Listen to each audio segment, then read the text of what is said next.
bilang bahagi ng pagdiriwang ng 127 anibersaryo ng kalayaan ng Pilipinas. Muling binuo ng mga pangunahing ahensyang pangkasaysayan ang musical tree sa tanghalan ng kalayaan. Ito'y para muling alalahanin ng ating pambansang kasaysayan. Ang detalye sa report ni Vel Custodio. Miyembro si Lester ng isang organisasyon na nagpo-promote ng kasaysayan ng Pilipinas.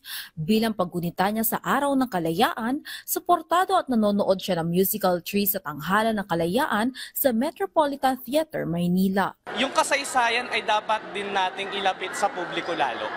Kasi hanggat hindi natin ito inilalapit sa kanila at ang mga nasusulat na dokumento o mga libro ay hindi naiintindihan ng mga simpleng tao, ay lalo lang nagiging malayo yung pag-intindi nila at pagtanaw nila sa kasaysayan natin.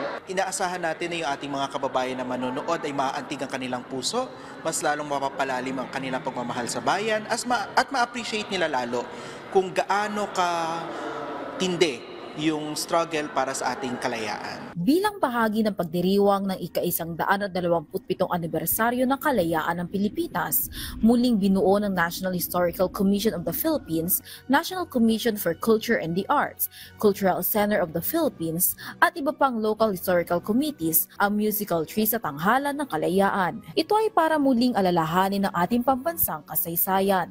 Tampok sa pagtatanghal dito ang mga kilalang performer, kabilang ang Filipino Actors Company, Alice Reyes Dance Philippines, Philippine Madrigal Singers, Philippine Philharmonic Orchestra, at Philippine Women's University Indayogong Ensemble.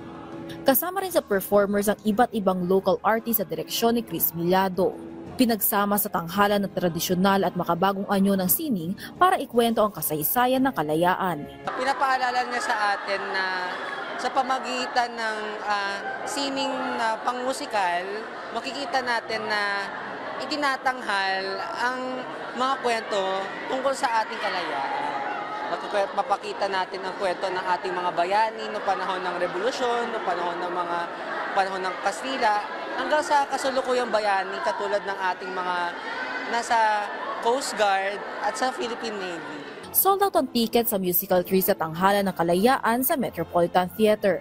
Patunay na sa modernong panahon ay buhay pa rin ang ipinaglalaban ng mga bayaning Pilipino at ating mga ninuno. Vel Custodio para sa Pambansang TV sa Bagong Pilipinas.